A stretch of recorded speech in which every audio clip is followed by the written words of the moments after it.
Buenas noches. Buenas noches. Bueno, veo caritas nuevas para los que no me conocen o no se acuerdan de mí. Mi nombre es Lina Hernández. Un poquito viejita esa carita de la que me levanto la manita. Soy servidora de la comunidad María Reina de la Paz hace un poco más de 10 años. Estar aquí en esta comunidad en realidad ha sido una gran bendición que el Señor ha puesto en mi vida, como espero la ponga en cada una de las vidas de ustedes, porque me transformó, porque me sanó y me liberó. Justamente para esta época, hace 10 años, estaba recibiendo un diagnóstico de una enfermedad que se llama lupus, y fue una época muy difícil, pero para gracia de Dios yo ya estaba en esta comunidad y aprendí muy lentamente y de una manera muy difícil a tener fe y confianza en Él y a entregar todas esas cargas y esas necesidades en manos de Dios a través de la intercesión de mis hermanos, de la intercesión de Mamita María y obviamente a través de nuestro Señor Jesús, porque pues toda la gloria y la honra es para Él. A hoy, pues por gracia de Dios, tengo la enfermedad activa, pero estoy sana. No me afecta para desempeñar ninguna de mis labores, pero aún así sé que aquí seguimos orando mutuamente, no solo por mi salud, sino por la de todos y por las intenciones que cada uno de ustedes traiga y dejen en esta comunidad. Entonces, si se acuerdan, hemos estado hablando durante este año acerca de la oración como preparación para el jubileo que el Papa Francisco el otro año nos tiene invitados. Y hemos hablado acerca de algunas parábolas que tienen relación con la oración. A ver quién se acuerda cuáles han sido esas parábolas que hemos visto. Los temas, no necesario las citas bíblicas. La viuda, sí. ¿Sí, señora? La viuda y el juez fue una, sí. ¿Hubo otra? El Padre Nuestro es una forma de oración, pero creo que hubo otra parábola, u otras dos. ¿No se acuerdan? No fueron más, soy yo la que está confundida. Hace 15 días ya nos habló sobre la viuda y el juez, ¿verdad?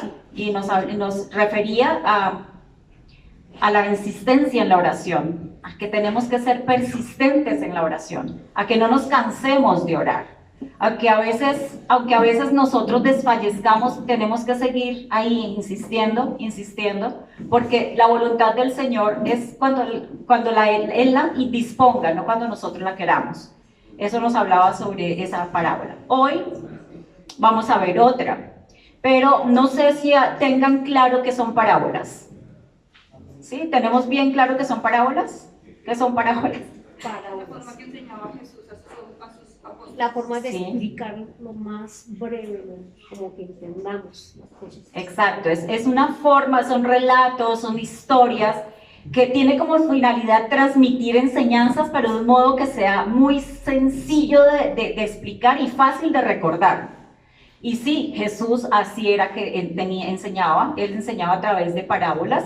Él tomaba ejemplos, cosas de la vida diaria para dar esos mensajes, para dar esas enseñanzas, ¿verdad? Entonces hoy vamos a ver la parábola del fariseo y el publicano, que se encuentra en Lucas 18, 9 al 14. Por favor, alguien que la busque para que me ayude a leerla. Lucas 18 del 9 al 14. En esta parábola Jesús nos va a hablar nuevamente sobre la oración para continuar con los temas que hemos venido viendo, pero nos va a hablar desde el concepto de la verdadera oración. Lucas 18 del 9 al 14. La parábola del fariseo y el cobrador de impuestos. Sí, bueno, escucho mucho ruido. Están muy habladores hoy. ¿Quién va a leer, por favor? A ver. San Lucas. Jesús contó esta otra parábola para algunos que, seguros de sí mismos por considerarse justos, despreciaban a los demás. 2 hombres fueron al templo a orar. el uno era fariseo y el otro era uno de esos que cobran impuestos para Roma. El fariseo de pie obra así. Oraba, sí, perdón, así. Oh Dios, te doy gracias porque no soy como los demás, que son ladrones, malvados y adúlteros, ni como ese cobrador de impuestos. Yo ayuno 2 veces a la semana y te doy la 10ª parte de todo lo que gano. Pero el cobrador de impuestos se quedó a cierta distancia y ni siquiera se atrevía a levantar los ojos al cielo, sino que se golpeaba el pecho y decía: oh Dios, ten compasión de mí, que soy pecador. Les digo que este cobrador de impuestos volvió a su casa ya justo, pero el fariseo no, porque el que a sí mismo se engrandece será humillado, y el que se humilla será engrandecido.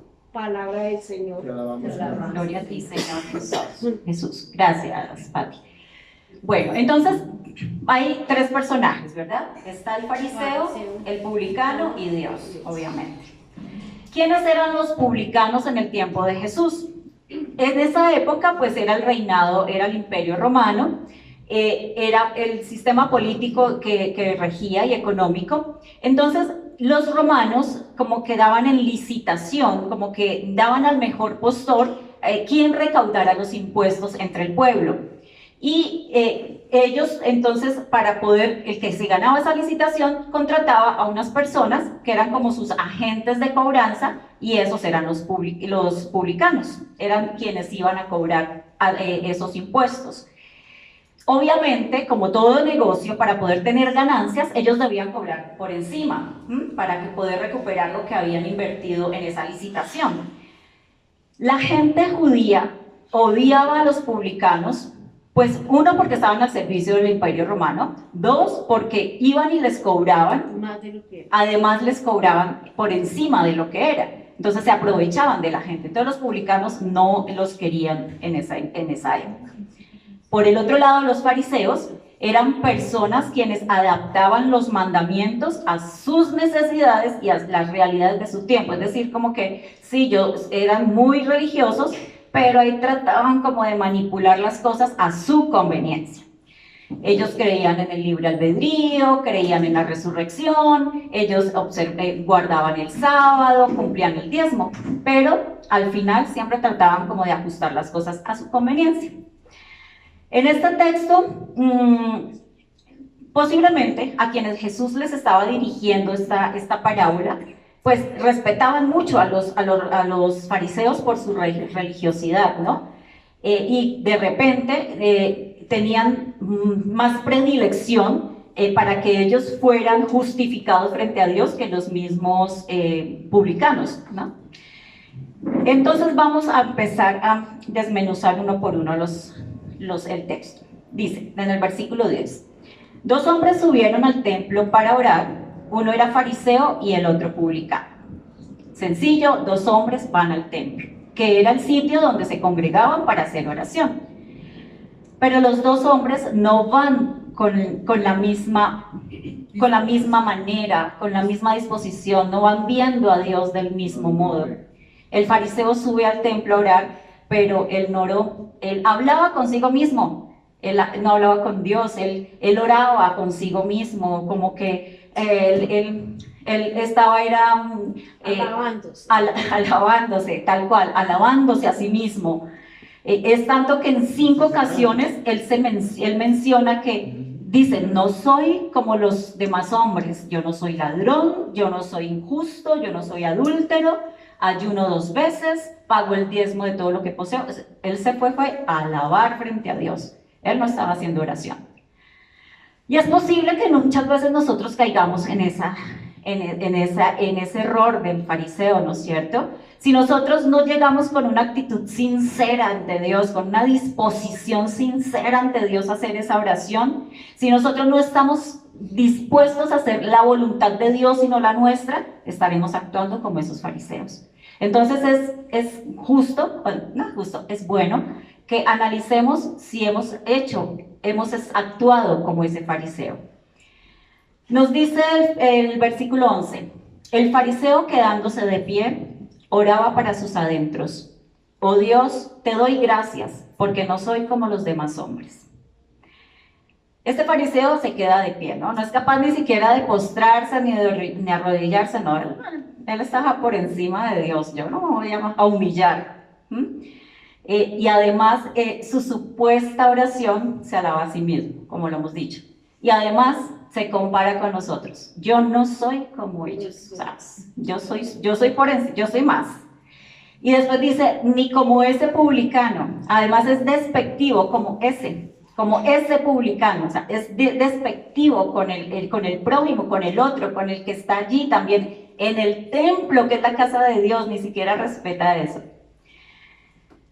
Posiblemente Jesús, en este texto que nos narra Lucas, usa ironía, ¿no? Usa ironía y describe a este fariseo como que se engrandece tanto que se glorifica a él mismo y no a Dios, y además porque como lo narra Lucas, es de acuerdo a lo que escuchó decir de Jesús. ¿Y qué escuchó decir de Jesús? No, este loco coge y dice, siempre usa primera persona, entonces, te doy gracias porque no soy, ayuno, diezmo, entonces siempre usando primera persona, entonces primero él. Después menciona la lista de los pecados de los demás, no los de los demás. Son ladrones, son adúlteros, injustos, son publicanos. Después, además de eso, recalca sus acciones. Entonces, dice cuántas veces ayuna a la semana, dice cuánto da de diezmo. Y por último, tiene el coraje de señalar al publicano despectivamente en el sitio de oración, en el templo. Entonces, él es como esa persona que se atribuye todos sus méritos a él mismo, ¿no? Que tiene una vida irreprochable, nunca falla, es perfecto, es casi santo, pero él lo asume, es que es por gracia de él y no por gracia de Dios. Entonces, él todo lo que ha logrado es porque él lo ha logrado, no porque Dios ha estado junto a él. ¿A cuántas personas les pasa lo mismo? ¿Cuántos se jactan de que han conseguido cosas, de que han logrado cosas y lo peor, porque ellos lo han podido hacer? ¿Y dónde está la gracia y la misericordia de Dios? Se nos olvidamos muchas veces de eso. Yo sé que aquí no, en otro país, que nosotros no somos así. Los vecinos. Sí, de otro país. Después nos dice el texto, porque todo el que se enaltece será humillado y todo el que se humilla será enaltecido. Ay, no, mentiras. Me chalté. Sí, me salté. Después sigue, sí, por Dios. El 13, gracias. Dice, pero el publicano, quedándose lejos, ni siquiera se atrevía a levantar sus ojos al cielo, sino que se golpeaba el pecho diciendo, oh Dios, ten compasión de mí, que soy un pecador. ¿Qué diferencia de actitud? Este publicano, ¿cómo se dice en el cobrador de impuestos? Él sí dependía totalmente de la misericordia de Dios. Él sí reconoció que era un pecador. Él sí reconoció que necesitaba el perdón de Dios. Ni siquiera se atrevía a levantar los ojos al cielo, porque sabía que su pecado era tan grande que él decía, no me lo merezco. Y lo entiendo porque en alguna ocasión recién yo llegué a esta comunidad, en oración yo le decía al Señor, yo no merezco, Señor, no merezco llamarme hija tuya, yo no merezco tanta bondad y tanta misericordia. Y el Señor en oración me contestó, sí lo mereces, eres hija mía, sí lo mereces. Entonces, somos como ese publicano que vamos arrepentidos de verdad, buscando esa misericordia de Dios, sabiendo aún que no somos merecedores, pero que Él nos ama tanto que nos hace merecedores de eso, de ese perdón y de esa misericordia y de ese amor.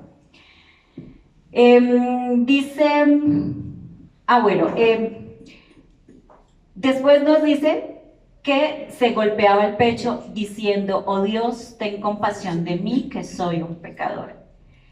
Justamente de repente Lucas lo escribe así diciendo, pues, como era tan pecador, él era consciente que era pecador y que tenía tanta corrupción en ese corazón que se golpeaba el corazón como castigo. Es posible. En el versículo 14 dice, os digo que este bajó justificado a su casa y aquel no. Curiosamente en este texto, Jesús no dice que el publicano se ofrece devolver el dinero como lo hizo Zaqueo, ¿no? Que Zaqueo sí dijo, no, yo devuelvo todo lo que tengo. Ay, gracias. Entonces, aquí no dice que iba a devolver todo el dinero, pero y tampoco nos dice que el publicano iba a cambiar, que él iba a ser mejor, que él iba a ser honesto en adelante. En ninguna parte dice eso. Aquí la única virtud que nos está recalcando Lucas es la humildad con la que él oró a Dios, a Dios en ese templo. Y lo que es mejor, que Dios contestó su oración como lo hizo conmigo, se la contestó y entonces él pudo descender a su casa justificado. Y acá la palabra justificado viene de la palabra justo, que en el contexto de esta parábola no se trata de una justicia que yo me gano, es que por justicia, yo merezco por justicia ser libre, caminar en la calle, no. Aquí se trata de un regalo que Dios le dio a ese publicano y un regalo que Dios nos da a todos nosotros por esa justicia que Él tiene, no porque no la ganemos, sino por la misericordia y por el amor de Él. A eso se refiere la palabra justificación en este texto. El publicano oró por perdón y Dios le contestó su súplica. Nos dice el Salmo 51, de acuerdo a como nos dice el Salmo 51, Dios canceló sus transgresiones, Dios le lavó de su iniquidad y le limpió de su pecado. Es época de que todos constantemente estemos buscando ese perdón de Dios, estemos acudiendo a la confesión. Hoy nos llenan, nos bombardean tanto de cosas, de mensajes, de imágenes, que lo que buscan es desviarnos, que lo que buscan es hacernos caer en pecado, y de repente caemos, porque es que somos humanos y podemos caer muy fácil. ¿Y qué debemos hacer? Como hace este publicano, ir a buscar el perdón de Dios. Que no nos dé temor, que no nos dé miedo, que no nos dé vergüenza, que no digamos, ay, pero voy a ir a pedirle perdón a otro que es más pecador que yo, ay, es que él no es Dios, es que él es un sacerdote. Todos aquí sabemos que eso no es válido, pero hay muchas personas en casa, incluso en nuestras propias familias, que sí piensan así, que no van a una confesión, pero ni porque hayan matado, bueno, estoy diciendo exagerada, pero no van a va a confesarse. ¿Y por qué? Si yo no he pecado. Pero vamos y escuchemos cómo habla, Dios mío, lleno de vulgaridades, o el genio que tiene, el temperamento que tiene, pero yo no soy pecador, yo no he hecho nada. Entonces, en esta época donde tan fácilmente podemos caer en pecado, porque el tráfico nos estresa, porque el vecino nos estresa, por lo que sea, busquemos esa reconciliación, vayamos al sacramento de la confesión y recibamos ese perdón como lo hizo este publicano, porque Dios está ahí esperándonos para decirnos, te perdono.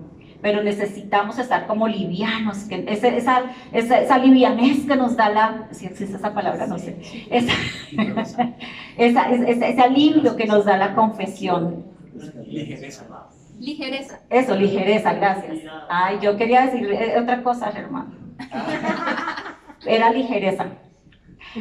Después nos dice, porque todo el que se enaltece será humillado y todo el que se humilla será enaltecido. Entonces tenemos un hombre justo, que es el fariseo, descendiendo a su casa sin justificación.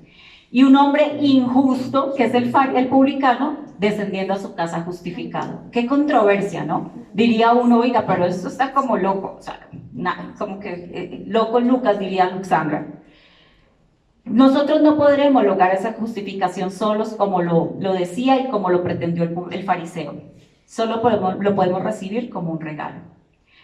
El contraste entre estas dos actitudes tan opuestas del fariseo y el publicano hacia Dios se muestra en sus oraciones. Resulta que los dos empezaron igual, de una manera idéntica. Llegaron al templo, se postraron y empezaron a decir, oh Dios. Así empezaron los dos, oh Dios. Pero después empezó todo a cambiar. Entonces, después de decir, oh Dios, el fariseo empezó a ser el actor principal, ¿no? A tomar todo protagonismo y a dejar a Dios como el secundario por allá, el que no tiene importancia. Pero el publicano, después de decir, oh Dios, empezó a resaltar a Dios y a humillarse, a quedarse abajo. Resulta que es que el fariseo dijo 29 palabras en su oración y enumeró todos los detalles. El publicano solo dijo 6 palabras. Y eso fue más que suficiente para Dios. Muchas veces también en la oración nosotros decimos, yo no sé orar, y pensamos que entre más palabras raras digamos, conozco a alguien que usa unas palabras tan raras que yo cuando leo lo que escribe dice, ¿qué quiere decir? No tengo ni idea. Así pensamos que entre más palabras rebuscadas digamos, Dios se va a complacer más. O entre más larga sea la oración, más se va a complacer. Obvio, entre más tiempo pasemos en oración, es más gratificante para Dios. Pero no es necesario que usemos palabras rebuscadas. Él solo quiere escuchar lo que sentimos, lo que nos sale del corazón, lo que en realidad nosotros, que seamos sinceros y que tengamos esas expresiones de amor que Él espera escuchar de nosotros. 29 palabras dijo el fariseo y solo 6 dijo el publicano. ¿Y a quién justificó Dios? Al publicano. Entonces, vemos aquí cómo las formas de orar de estos dos personajes son tan diferentes, ¿no? Y al final, el fariseo no perdonó ninguna deuda a su deudor y entró en conflicto con la última parte del Padre Nuestro. Perdona nuestras ofensas como perdonamos a los que nos ofenden. Porque además de todo, cuando condenó al publicano diciendo ese, cuando lo despreció, se condenó a sí mismo. En cambio, el publicano ora con humildad, con remordimiento, le da vergüenza, baja la cabeza, toma una actitud penitente, lo dice de corazón, no se compara con nadie, y Dios lo mira con misericordia. Sus oraciones fueron humildes y como resultado fueron escuchadas. Y fue perdonado. Fue perdonado, fue justificado. Poseer esta humildad no significa que el pecado y la injusticia sean valorados en este pasaje. No quiere decir que Jesús esté exaltando que el publicano obra mal, no, ni que esté como castigando al fariseo, no. Él lo que está viendo es el corazón y la pureza con la que cada uno de ellos fue, esa humildad que necesitamos tener cada uno de nosotros. Porque la oración, ustedes saben que es un diálogo, ¿no?, con Dios, va a revelar el carácter del orante, es decir, la oración tiene 2 dimensiones, una vertical que va hacia Dios y una horizontal que va hacia el prójimo. Y es lo que Jesús nos enseñó, a tratar al prójimo bien, a no menospreciarlo, a no tratarlo mal, como hizo ese fariseo con el publicano. Dios, pero el prójimo también está a nuestro alrededor. Y Jesús es el mejor ejemplo de cómo tratar al prójimo. Dios quiere que entendamos que vamos a Él, que debemos ir a Él con un corazón contrito, humillado y con esa humildad y con esa nobleza que Él tenía. Entonces yo les decía al comienzo, la oración no solo tiene que ser perseverante, también tiene que ser humilde. Es lo que nos está enseñando esta parábola. ¿Desde dónde hablamos cuando oramos? ¿Desde la altura de nuestro orgullo, de nuestra propia voluntad? ¿O desde lo profundo de un corazón humilde y contrito? Es lo que en esta noche quiero que cada uno de ustedes analice en su corazón, hable con Dios cuando llegue a su casa. Si tienen que pedir perdón por ser orgullosos, porque es uno de los peores pecados que hay, el orgullo, porque el orgullo nos hace actuar, no ver, sino actuar frente a los demás de esa manera tan soberbia y de esa manera tan humillativa como actuó el fariseo. Es necesario que adoptemos una actitud de humildad, no solo en la oración, no solo frente a Dios, sino frente a los que están alrededor nuestro. Entonces, les dejo esa tarea de cómo cada una de nuestras actitudes y nuestra forma de enfrentar la vida estamos asemejándonos al fariseo o al publicano. Espero que al publicano, pero sin cobrar más. Cobren lo que es justo. O yo, Rodrigo, cuando hace las carreras allá en el Uber. Que no ponga. O Mónica cuando está vendiendo su ropa. Cobrar lo justo y parecerse más al publicano en esa humildad de corazón Usted cuando está vendiendo. y en esa humildad con los demás. Era lo que les quería. Muchas gracias. Buenas noches.